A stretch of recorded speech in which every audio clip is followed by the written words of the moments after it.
Hello, everybody. Josh Neighbors here, Locked On Big 12 podcast. Joining us today, it is Rafael Barlowe of NBA Big Board and Locked On to discuss with us how many Big 12 players go in the first round of the NBA draft, and also some breaking news about who could be the number one pick coming today. We'll have that and more coming up in the show. You are Locked On Big 12, your daily podcast on the Big 12 Conference, part of the Locked On Podcast Network, your team every day. Once again, hello, everybody. Josh Neighbors here, joining us fresh off his trip to the NBA Combine is Rafael Barlowe. How was it, man? How was the Combine? Man, it was a great experience for me. It's my first combine. It's something that I've always wanted to do. So, like 15-year-old Rafael would be jealous of the adult Rafael, but it was a good experience. Just from the aspect of being there. Now, as far as like the overall play of the combine, it was, I guess it wasn't the best. Most of the guys that I had projected to be drafted chose not to participate in scrimmages. And then there was a lot of pro days, which pro days are very scripted by the agencies. So you're not going to get a lot of information there. But other than that, man, it was great. It was a great experience. And so, the NFL combine is always the big combine that we pay attention to, right? It's the one in Indianapolis. It's a multi-day event. It's a real combine. It's a real combine. I would say that the ways they are the same is that a lot of the top guys do not decide to come in and go, especially like, you'll see a lot of top defensive ends. A lot of those guys and quarterbacks too, like they've already kind of shown what they need to. You don't really need to see some of the measurables sometimes for some of those guys. Some of them you need to. So, it sounds like it was a good mix, right? Of guys who might be first rounders, could be first rounders, will probably be first rounders. And then guys also, fighting for those middle to back positions. No, it was very well. Measurements and all of that. Yeah. But as far as like the actual scrimmages, no. Yeah. It was very few guys. And actually, Christian Braun was probably the most highly rated guy coming into the combine that actually participated in the scrimmages. He did both scrimmages. So shout out to him for not being afraid to compete and risk his, pre-draft ranking. So let's talk about some of these Big 12 guys that were there. First, a quick word from our sponsors. Today's show is brought to you by Built Bar. Go to built.com today. It's built.com. Promo code LOCK15, LOCKED15, LOCK15 for 15% off at built.com today. So, Rafael, good mixture of guys. I know at least these guys were listed to show up. Ochai Agbaji, Christian Braun, Kendall Brown, Matt Meyer, and Jeremy Sochan. Am I missing anybody from the Big 12 that ended up going? I just looked at the list that was there recently. Missing anybody who was there? Meyer, I didn't see him at all. Okay. I did not see him at all. So you and I have talked about him, like regardless, he needs to go back to college, right? Like this guy needs to go back to college for one more year of seasoning, we think, right? Man, that's a tough decision because I don't know off the top of my head how old he'll be. But if he's 22, 23, it's rare that you see guys that age getting drafted. So I will say that this year was somewhat of a disappointment in a sense because he was a guy that some people thought was going to be a first round pick. And unless something crazy happens, that's unlikely. And he's even in a situation where he may not even get drafted. So yes, it does make sense for him to go back to school, considering that he'll make more money. More than likely, he'll make more money at Baylor, excuse me, with the NIL than he would as a undrafted player or whatever. So on one hand, it makes sense to go back, and then I guess it makes financial sense. But then he becomes a year older. And in this industry, if you're a year older, it definitely works against you because people seem to think you don't have the same upside as a kid that is 18 years old. And really, sometimes it doesn't even matter how productive you are. There are guys that were very unproductive freshmen that are going to get drafted over guys that were juniors or 21 or 22 that were very productive. So on one hand, it makes sense, but if he wants to be an NBA player, it's which I'm assuming that's the case. It's going to be a little bit tougher for him to get drafted with his quote unquote advanced age. So let's hit on more of those Baylor guys, and we'll see if Meyer even he's got a chance to go somewhere else in the portal. So he could go to the league, could come back, we'll see what happens with him. Kendall Brown and Jeremy Sochan. So Mhm. I'm not sure how much they did at the combine, but where are we on these two? Because you and I last time we talked, we felt like Sochan is the guy that, at least from the NBA standpoint, we like a little bit more at this point. Has that crept into the kind of the mainstream thought, or is it still leaning towards a Kendall Brown over a Sochan in terms of draft positioning? Yeah, I believe so. I believe at the beginning of the year it was Kendall Brown, and I mean at one point I had him as a top 5 pick, and then just as the season went on, at least to me, it was clear that Sochan was the better prospect of the two. I felt like he was more assertive, more aggressive, and he just can defend multiple positions. And but I think like Kendall Brown helped himself because believe it or not, I want to say it was the 3-point star drill. He tied for first out of the whole combine. He made 18 out of 25. So for a guy that shooting is like the one swing skill for him, I think he did showcase that he can't shoot the ball. I mean, for granted, it wasn't in a competitive drill with defense, but still for him to finish first in that drill out of all the guys that participated at the combine is a good sign.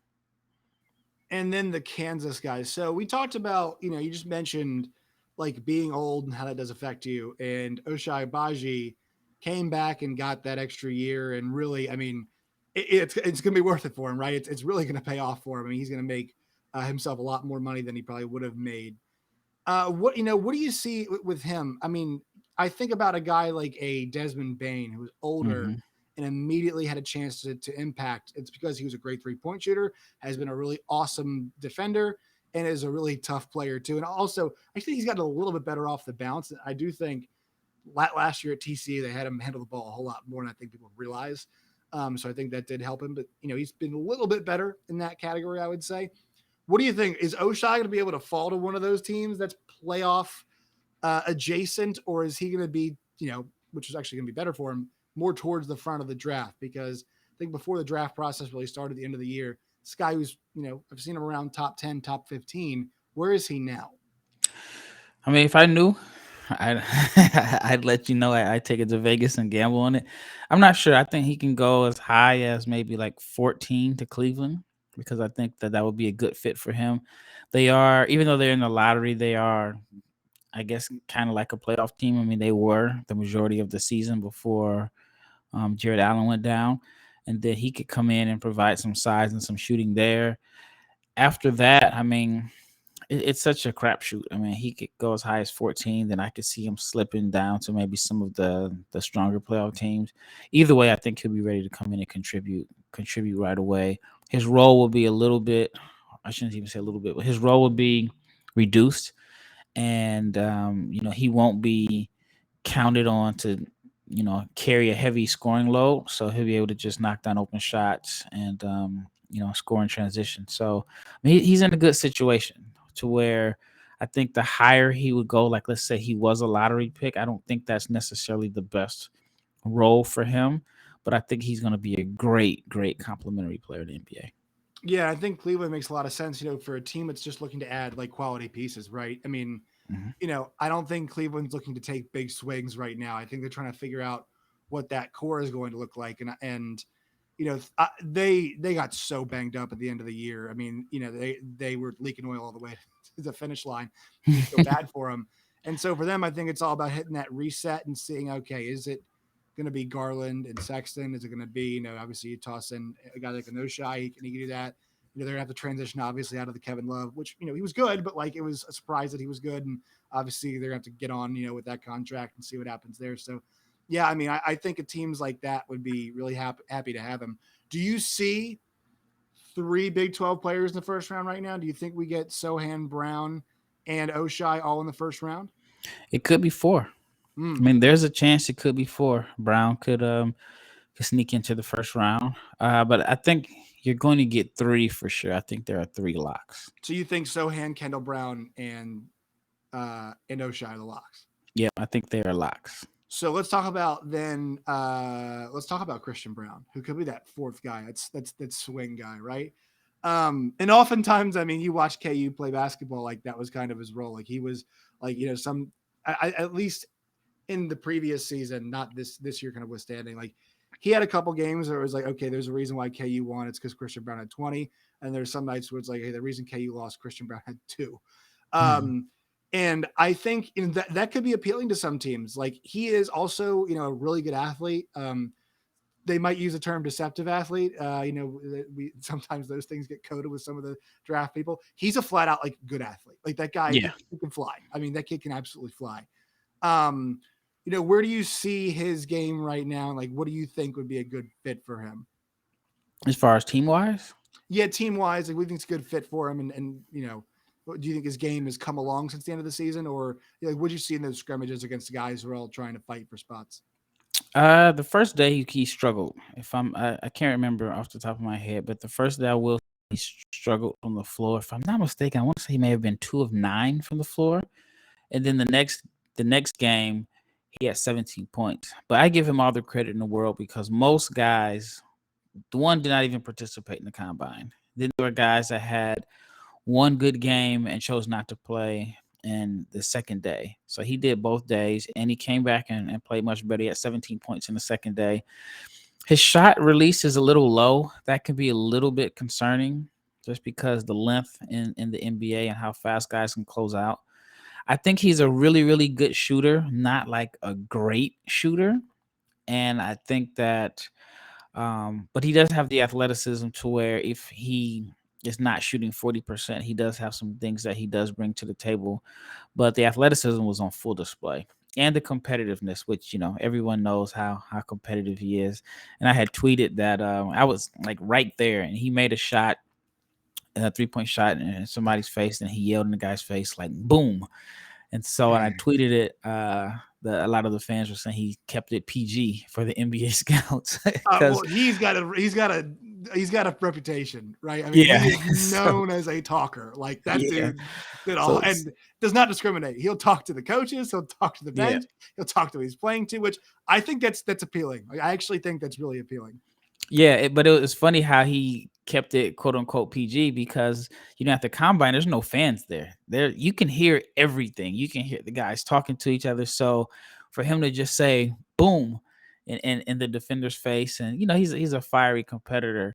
But I had tweeted a few minutes later he went to the basket and someone blocked his shot and to the stands in a sense, and they kind of cussed at him, and there was absolutely no response back. So it's like, you talk trash, but you got to be able to take it also.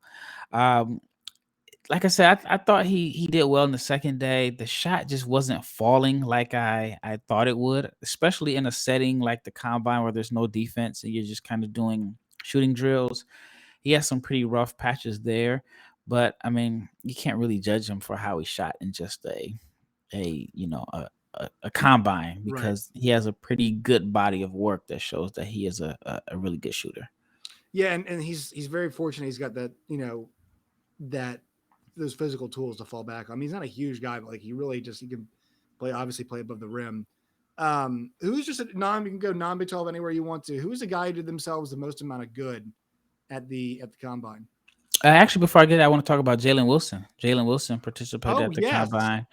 And what I think what really helped Brown in the second day of the combine was Jalen Wilson was his teammate. And it was totally clear and evident that they have chemistry and that they've played together to the point where a scout was sitting next to me and he says, they shouldn't allow teammates from college to be on the same team in this combine setting. And Wilson was, I mean, I was kind of iffy on him. That statement though? I don't know if I agree with that. Well, in the sense was it looked like Wilson was looking for Brown every single play. And he knew where he was every play. So every time he drove to the basket and maybe got in a little bit of trouble, he knew exactly where his outlet was, which is Brown. So even if Brown got a good shot, good. If he didn't get a good shot, it was a way that where, Wilson drove and got himself into trouble. He kicked it out to Christian, and then Christian could kind of reset the offense from there. But it was clear that they had played together. They knew where each other were at all times.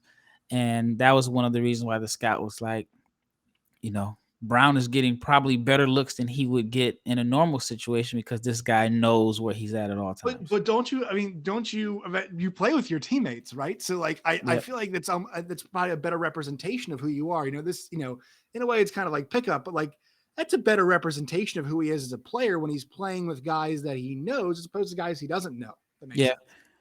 Yeah, and then I guess that's definitely a positive way to look at it. But then another way is like I'm trying to help my teammate get drafted and help myself. I look good if I know I can get an assist, a clicked assist if I'm passing it to Christian Braun as because I know where he's at. So right. it depends on how you look at it. But I also think like some teams want to see the challenge behind it, like how fast guys can adapt to a quick environment, not necessarily knowing your teammates' NBA terminology. So I think because so many guys did not play, they're looking for as many ways to find obstacles and challenges to see how guys react to it. So who is a guy that really jumped off the page to you at the combine this year? Not in Big 12 or otherwise. I'd say it was Jalen Williams from Santa Clara. I think coming in, he was a lot of people talking about him. A lot of people talking about him. Yeah, I actually posted a tweet and went viral, kind of made me famous for a day. And I had tweeted that an agent had, not an agent, but a scout had told me, don't be surprised if he ends up as a lottery pick. And it just went crazy viral. I didn't even know that he has such a huge fan base, but it really ended up being like a bunch of people that were fans of the West Coast Conference. And it was kind of like their way of saying, see, we have prospects outside of, the Gonzaga guys. But he played well. He did both days at the scrimmage. I think he was 12 for 16 from the floor overall in 2 days. He let the game come to him, which is not something you always see in these combine type tryout settings. Guys are trying to, of course, make a good impression. And if a guy doesn't get the ball a few possessions in a row, he'll come down and try to make something happen. And Jalen just kind of let the game come to him. He knocked down open shots. He tested well. I think he has like a 7'2" wingspan, a 39-inch vertical. So he really, really helped himself. I think he made himself a few $1 million based off of how he'll be drafted. Wow, that's a few million. That's pretty. Yeah, impressive. I mean, it's big chunks going from the 26 pick to 16 or 17. So over the course of your rookie deal, I mean, it probably ends up being a couple $1 million.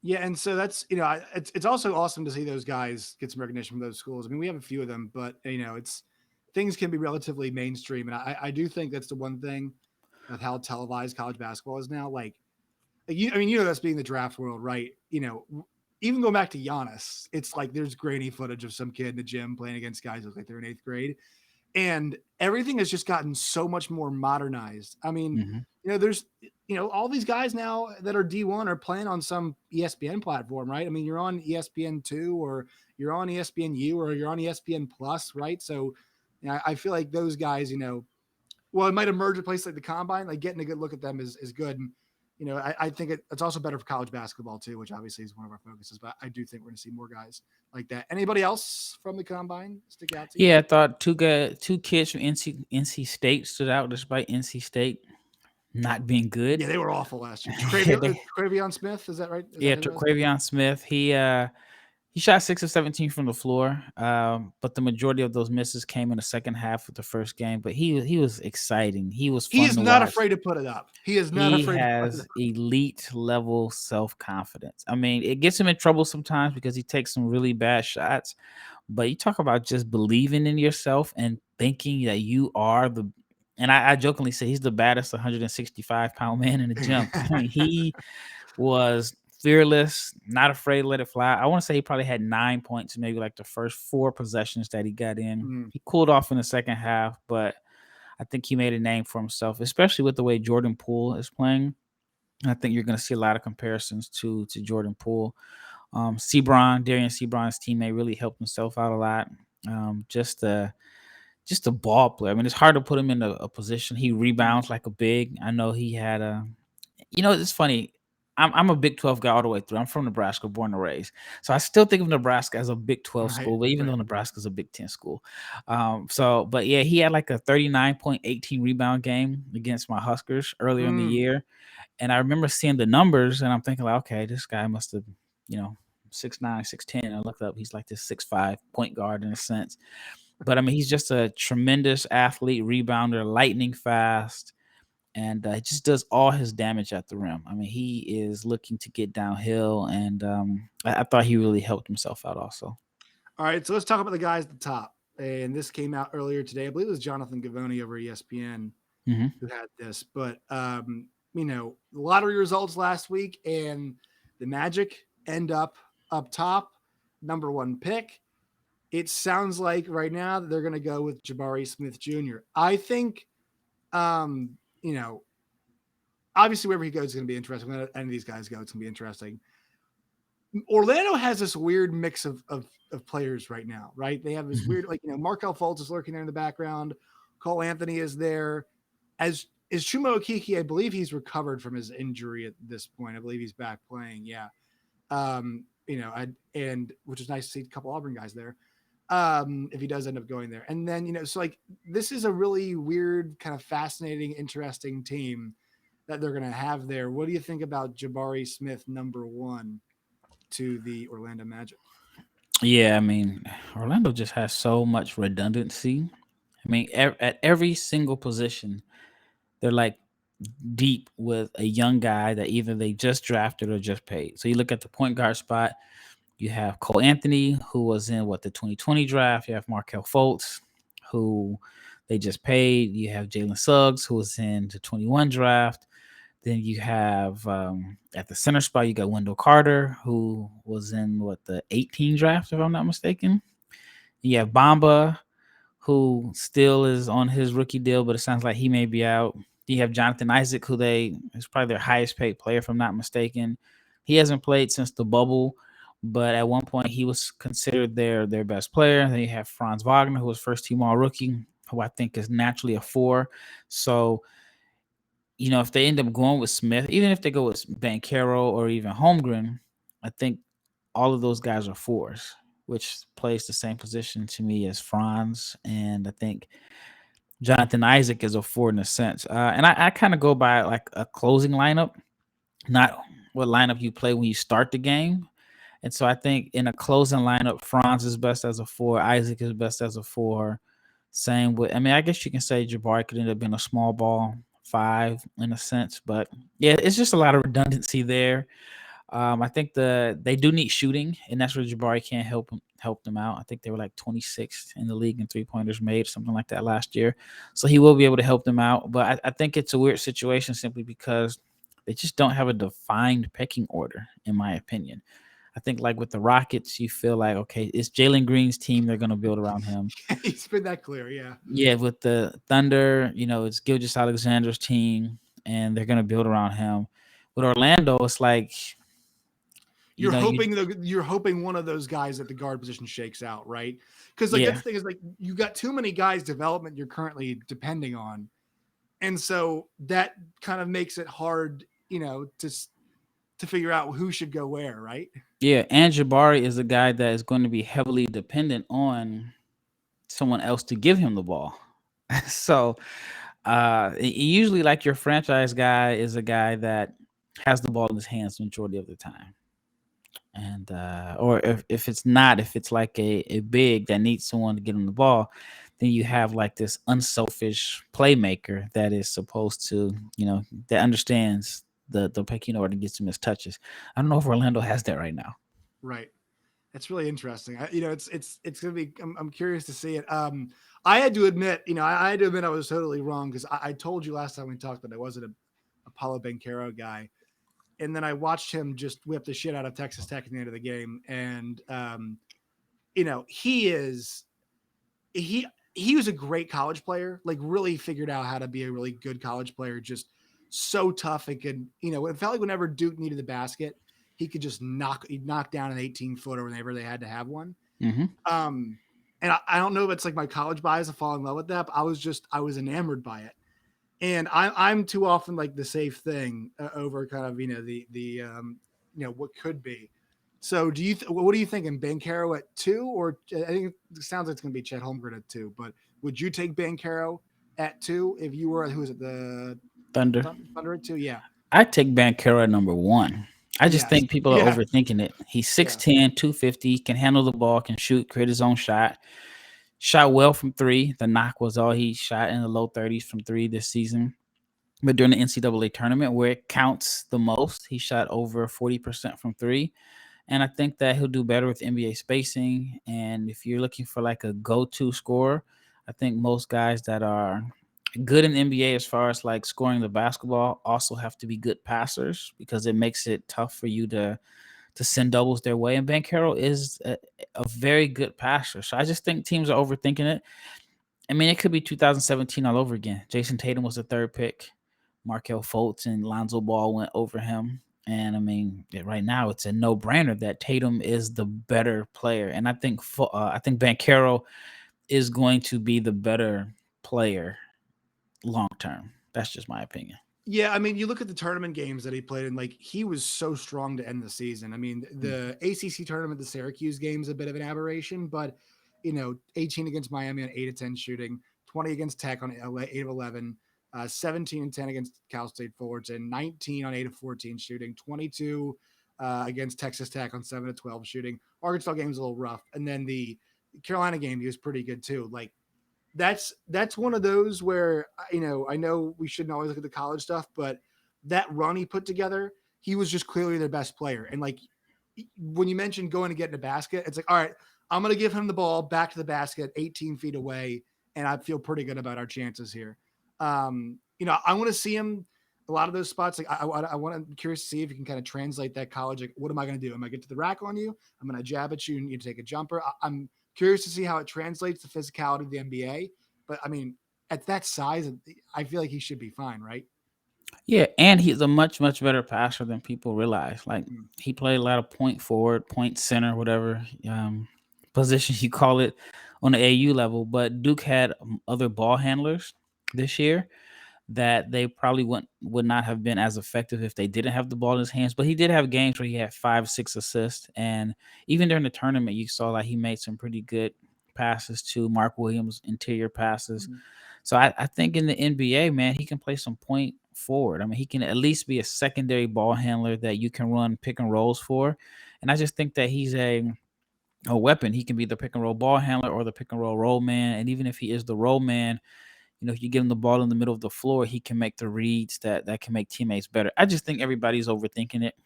And, sometimes if you're super skinny and you're good, everyone says, oh, you got this upside that you'll be so much better. And if you're physically mature, then people may seem to think that you're closer to your prime.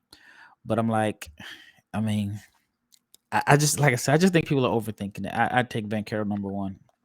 Because the Chet thing is it's starting to heat up, right? Because we had the lottery recently, and I think because if you're in the NBA circles, obviously only 4 teams are left still playing, so we're kind of getting to the mode we're thinking about the next thing. I've been thinking about this a lot though. Like if Chet Holmgren plays at like Tennessee or he plays at North Carolina, is the conversation around him a little bit different, or do you think it's kind of like what I talked about earlier, where it's like, okay, we can watch him now watch players everywhere, right? And even though he was in WCC, we still saw enough of Chet to know, like it feels like the only thing people are asking now is, can his body hold up? And like, I'm like, are we that sold on his all around game at this point? Like, is that the only question for Chet Holmgren is, can his body hold up? No, I think there's a lot more concerns than answers. I mean, I don't know. Like, was there a signature Chet Holmgren game against a good team outside? Not knocking the teams that he play well, but Right. His play really picked up in the WCC. It's not a bad conference, but I mean, when he played against the bigger schools, was there like a signature game? Did you leave the floor feeling like, dang, this dude is the best player on the court? I mean, I just think there's a uniqueness to his game that makes him such a different prospect. I mean, yes, he is 7 foot. He can knock down shots. In my opinion, I think he's Marcus Camby with a jump shot. That's not a knock on Marcus Camby. It's not a knock on Chet. It's hard for me to visualize and say this guy, if I'm taking a guy at number 1 or number 2, it's hard for me to visualize that this guy is my franchise guy that I can just build around and everything else is going to fall into place around him. And that's what I look for when I'm selecting a player 1, 2, or 3. And I felt like Jalen Williams kind of got the better of him a couple times. I mean, I was more impressed with. I know he didn't have to get this excellent game, but it's a little bit more impressed with Jalen Williams in that Arkansas game than I was honestly with with the way Chet played. So it's going to be interesting to see with those guys. Is there anybody? Just kind of last thing, get you out of here on this. Anybody outside the top 3? So let's just put those guys aside. Who do you think outside the top 3 could be the best player in this draft? I probably have to go with Jaden Ivey, just because I thought he was dynamic this year at Purdue, and he did it without floor spacing. And he played with 2 traditional centers. The team was not well spaced. Yeah, so I'm thinking imagine him with NBA spacing, imagine him with floor spacing, imagine him with a stretch big that can just kind of open the lane up for him. And then I think just with his athleticism, his competitive fire, his energy, all of that, I think he's going to be good. And the shooting improved. I mean, that was the concern about him as a shooter. And he shot much better as a sophomore than he did as a freshman. Still probably needs to add a pull-up jumper, but he's so fast that, he's going to have to play with a little bit more pace to get to a pull-up jumper off the dribble. But not saying that he's Ja Morant, but, you kind of look at some of his comparisons. You can see a little bit of Ja Morant in him. You can see some Westbrook in those are 2 guys that if he ends up being like those 2 guys, then he could easily be the best player in this class. If he had I'm thinking about another Purdue guy, like Carson Edwards, for as many deficiencies as he had a nasty pull-up jumper. I mean, a ridiculously good pull-up jumper. If he could have a 50% of Carson Edwards pull-up jumper, I'd be number 1, right? I mean, it'd be the total package. Yeah, definitely. I mean, it's just one of those things. Sometimes when you're just so athletic, you can get by without having to work on your jump shot. And then, he shot the ball good on catch and shoot 3-pointers. It's just a little in between stuff. But I guess the biggest concern is he a 1 or is he a 2? I did hear some rumors that Houston may like him, and they may play him and Jalen Green together. I mean, you'd have phenomenal backcourt. That'd be theater. That'd be some theater. As far as athleticism. So, yeah, it'd be interesting. But, yeah, I think that he would. The rest of the guys in this class, I think he would have the best chance. All right, Rafael, we'll talk to you. As after the draft. How far away are we from the draft now? A little over a month. I think it's right at a month, give or take a day or 2. So yeah, the next 4 weeks would be pretty crazy for me. Getting close to your Christmas. Where can people find you and your work and all of its variety? Yeah, you can find me at Barlowe, BARLOWE 500 on Twitter. And then I have NBABigBoard.com, which I've taken over for Chat 4 with his newsletter. And a little bit similar to Chat, which I have been able to gather intel coming from NBA scouts and executives, but I'm still going to use my own opinions also. So it's a combination of both. So, but yeah, that's where you can find me at NBABigBoard.com. Awesome. And then also NBA Big Board podcast, Locked on NBA Big Board podcast. So we're doing it 5 days a week. I was supposed to host 5, but I've been doing a lot of traveling, going to the different pro days and it got you all over the place. What are you supposed to? It's what are you supposed to record? I'm sure you just got home, right? Yeah, it's tough. I literally just got home last night, and I'm paying for this out of my own pocket. And I'm just investing in myself. So sometimes I'm not staying in the 5-star hotels with all the crazy high-speed Wi-Fi. So sometimes it can be a little bit tough to upload the YouTube videos. But I'm at least doing 4 days a week on that podcast. So it could be kind of redundant talking about the same guys every day. Right. Also, make sure everybody go check that out. Rafael, we appreciate your time, man. Thank you so much. No problem. Thanks for having me on, and I'm looking forward to being on again. I guess we'll do it again closer to or after the draft. Let's hope we get some of these Big 12 guys up the. Let's hope they light up Summer League too. That'd be great. Yeah, that'd be awesome. Thanks again. Thank you.